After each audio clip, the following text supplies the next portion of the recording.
इस वीडियो में बात करने वाले हैं कि शेयर मार्केट क्या होता है। हमारे इस चैनल पर कंप्लीट शेयर मार्केट के ऊपर एक सीरीज बनेगी, यानी सीरीज आएगी पार्ट बाय पार्ट में। इस पार्ट में आप जानने वाले हैं कि शेयर मार्केट क्या होता है, म्यूचुअल फंड क्या होता है, म्यूचुअल फंड में एसआईपी कैसे की जाती है या वन टाइम एसआईपी हम किस तरीके से कर सकते हैं। शेयर मार्केट से रिलेटेड ये हमारा पार्ट काफ़ी इंपॉर्टेंट रहने वाला है। इस पार्ट में आपको जानकारी मिलेगी कि आप शेयर मार्केट में कैसे इन्वेस्टमेंट शुरू कर सकते हैं या आपको कैसे इन्वेस्टमेंट किया जाता है। यदि आपने कोई भी एक नया एप्लीकेशन डाउनलोड करके उसमें अकाउंट बनाया है या आपने पहले से बना हुआ है और आपने उसे यूज नहीं किया, यूज करना चाहते हैं तो किस तरीके से यूज कर सकते हैं। हमारे सभी पार्ट आप पार्ट बाय पार्ट में देखते रहिए। कमेंट करते ना कि आपको हमारे सभी पार्ट कैसे लगे। इस पार्ट में हम आपको बताने वाले हैं किस किन टॉपिक पे बात करेंगे या पॉइंट पे बात करेंगे। तो हम बात करने वाले हैं शेयर मार्केट क्या होता है, म्यूचुअल फंड क्या होता है, म्यूचुअल फंड में एसआईपी किस तरीके से की जाती है और डीमेट अकाउंट किस तरीके से होता है। आसान भाषा में ये पूरी वीडियो रहने वाली है। कोई भी अगर आपको टॉपिक लगे कि ये बात सही नहीं है या इस टॉपिक को समझ में नहीं आया हो तो नीचे आप कमेंट कर सकते हैं। हमारा जो नेक्स्ट पार्ट आएगा उसमें आपको कंप्लीट ही बता दिया जाएगा, उसका रिप्लाई दे दिया जाएगा। यदि आप हमारे चैनल पर पहली बार आए हैं तो चैनल को सब्सक्राइब कर लीजिए और साथ में बेल आइकन दबाएं। इंस्टाग्राम या फेसबुक पेज पर देख रहे हैं तो उन्हें फॉलो कर लीजिए, लिंक वीडियो के डिस्क्रिप्शन बॉक्स में मिल जाएगा। सबसे पहले हमें बात करना है शेयर मार्केट को। यह शेयर मार्केट क्या होता है या शेयर मार्केट में हम किस तरीके से को बाय और सेल करते हैं। देखिए, शेयर मार्केट में आपको शेयर रखने के लिए एक डीमैट अकाउंट ओपन करना पड़ता है। जिस तरीके से आपको अपने पैसे को जमा करने के लिए, निकालने के लिए एक सेविंग अकाउंट होना चाहिए या बैंक में अकाउंट होना चाहिए, इसी प्रकार से शेयर मार्केट में शेयर को रखने के लिए, खरीदने और बेचने के लिए आपके पास एक डीमैट अकाउंट होना चाहिए। तो डीमैट अकाउंट वाला पॉइंट आपको समझ में आ गया होगा कि डीमैट अकाउंट क्या होता है। अगर फिर भी डाउट हो तो मैं आपको क्लियर कर देता हूँ। जिस तरीके से आपके पास एक सेविंग अकाउंट होता है, उसमें आपके पास पैसे जो है उसे जमा कर सकते हैं, निकाल सकते हैं, इसी प्रकार से आपका एक डीमैट अकाउंट होता है। ये अकाउंट आप किसी भी ऐप के थ्रू खोल सकते हैं, यानी किसी ब्रोकर के through, angel one, Upstox, Gromo, इनके थ्रू आप ओपन कर सकते हैं। पॉइंट था शेयर डीमैट अकाउंट क्या होता है, वो क्लियर हो गया। अब हम बात करते हैं शेयर मार्केट के ऊपर।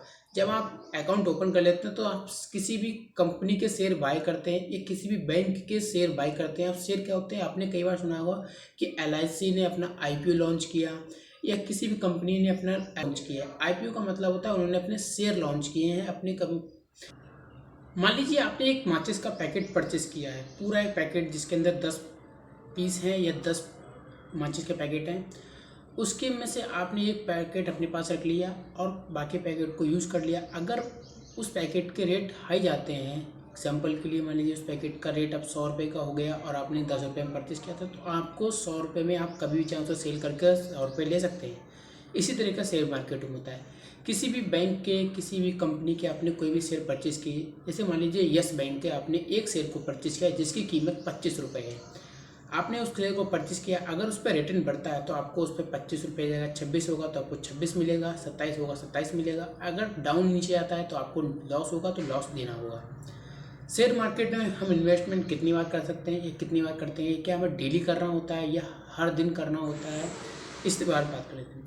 शेयर मार्केट के ऊपर आपके ऊपर डिपेंड करता है कि आपने कितने शेयर बाय करने हैं या किस कंपनी के शेयर बाय करने हैं। मान लीजिए हमें टाटा के शेयर 10 शेयर बाय करने हैं, उनकी एक शेयर कीमत 1000 रुपये की है, तो हमने 10,000 रुपये के 10 शेयर बाय कर लिए। अब हमने एक बार में इन्वेस्टमेंट कर लिया लगभग 5 साल के लिए, तो अब हमें कोई भी शेयर बाय नहीं करना है। तो ये तो हो गया वन टाइम। लगभग अगर मैं आपको बताऊँ तो शेयर मार्केट में हमें एक बार ही भी इन्वेस्टमेंट करना होता है। वो आपके ऊपर डिपेंड करता है कि आप हर कंपनी के, मान लीजिए इस कंपनी के एक दिन खरीदे, 2 दिन खरीदे, तो वो आपके ऊपर डिपेंड करता है। आपको कोई भी हर महीने या हर मंथ नहीं देना होता है या डेली नहीं करना होता है। आपको एक बार ही इन्वेस्टमेंट करना होता है। आप जितने चाहे उतने एक बार में शेयर परचेस करके उन पर रिटर्न ले सकते हैं लॉन्ग टर्म के लिए। तो ये तो था शेयर मार्केट के ऊपर कि आपको डेली नहीं इन्वेस्टमेंट करना होता है, एक बार भी इन्वेस्टमेंट करना होता है और लॉस और प्रॉफिट किस तरीके से आपको कमाया जाता है। दूसरा बात होती है म्यूचुअल फंड के ऊपर कि म्यूचुअल फंड में हम पैसे कैसे कमाते हैं। म्यूचुअल फंड में बताने से पहले मैं आपको बताता हूँ, जैसे मैंने आपको एक अकाउंट, डीमेट अकाउंट और सेविंग अकाउंट का एक एग्जांपल लिया था। इसी प्रकार से जब अपना अकाउंट ओपन कराते हैं तो आपने कई बार सुना होगा आरडी और एफडी अकाउंट। एफडी में क्या होता है कि मान लीजिए आपके पास 5,000 रुपये हैं, उन्हें आपने 5 साल के लिए बैंक में एफडी में जमा कर दिया तो उस पर आपको ब्याज मिलता रहेगा। इस तरीके से होता है म्यूचुअल फंड में। और मान लीजिए सेविंग अकाउंट है आपके पास और आपके पास आरडी अकाउंट है और आपके पास पैसे कम है, तो आप हर महीने 100-100 रुपये, 500-500 रुपये करके जमा कर सकते हैं, उसे हम आरडी अकाउंट कहते हैं। तो आप समझ में आओगे। इसी प्रकार से म्यूचुअल फंड में होता है। म्यूचुअल फंड में क्या होता है, मान लीजिए आपके पास यदि अमाउंट इकट्ठा नहीं है तो आप मिनिमम अमाउंट 100 रुपये से 150 रुपये से 500 रुपये से हर मंथ कुछ ना कुछ थोड़ा थोड़ा करके आप जमा कर सकते हैं। लेकिन म्यूचुअल फंड में आपको डेली भी कर सकते हैं, वन टाइम के लिए भी कर सकते हैं, हर मंथ के लिए भी करते हैं। वो आपके पैसे के ऊपर डिपेंड करता है कि आप कितने रुपए इन्वेस्टमेंट करना चाहते हैं। शेयर मार्केट में आपको शेयर के ऊपर डिपेंड करता है कि आपने किस कंपनी के शेयर खरीदी है और आपको कितने शेयर खरीदने हैं। लेकिन म्यूचुअल फंड में क्या होता है कि हमारे पास जैसे शेयर मार्केट में नॉलेज कम है या हमें लॉस होगा, तो म्यूचुअल फंड में आप कर सकते हैं। म्यूचुअल फंड में आपको रिटर्न भी अच्छा मिलता है, 8% का, 9% का, 7% का, सेविंग अकाउंट या एफडी अकाउंट के पर्पज़ से। आपने एसआईपी का भी नाम सुना होगा, तो एसआईपी ही म्यूचुअल फंड में होती है। जैसे कि मान लीजिए हमारे पास 10,000 रुपये हैं, 10,000 रुपये की हमने म्यूचुअल फंड में एसआईपी कर दी, वन टाइम के लिए अकाउंट होगी वो, कि हमने 10,000 रुपये वन टाइम के लिए 5 साल कर दिया। अब उन पर हमें ब्याज मिलता रहेगा, कोई भी हमें अब नेक्स्ट अमाउंट नहीं पे करना। अब मान लीजिए हमारे पास 10,000 रुपये पेमेंट नहीं है, तो हमें मंथली एसआईपी क्लिक करनी होगी। हम मंथली 100 रुपये 200 रुपये करके जमा करते रहेंगे, बिल्कुल आरडी अकाउंट के माफिक या आरडी अकाउंट की तरह। शेयर मार्केट में शेयर मार्केट और म्यूचुअल फंड में आपको मैंने समझा दिया। म्यूचुअल फंड में आपको हर महीने डेली भी एसआईपी कर सकते हैं, और आपको शेयर मार्केट में एक बार में इन्वेस्ट करना होता है, वो आपके ऊपर डिपेंड करता है।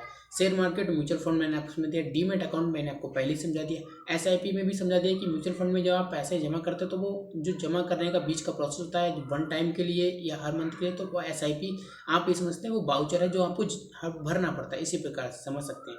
आई होप आसान भाषा में मेरी शेयर मार्केट की बेसिक वीडियो समझ में आई होगी। कोई भी डाउट लग रहा हो कि नहीं ये क्लियर नहीं है, ऐसा नहीं होता है या इस तरीके से नहीं किया जा सकता, तो आप हमें कमेंट कर सकते हैं। अगर वीडियो में कोई भी मिस्टेक हो तो नीचे आप हमें कमेंट कर सकते हैं। कोई भी गलती है तो उसके लिए मैं माफ़ी चाहता हूँ। आपको मैं ये नेक्स्ट वीडियो की अकाउंट कैसे ओपन करते हैं, अगर आपको ये वीडियो पसंद आई हो तो लाइक करना, चैनल को सब्सक्राइब करना। Mutual fund, share market, SIP के बारे में और डीमैट अकाउंट के बारे में जानकारी कैसी लगी कमेंट करके जरूर बताना। मिलते हैं एक नए वीडियो में। धन्यवाद।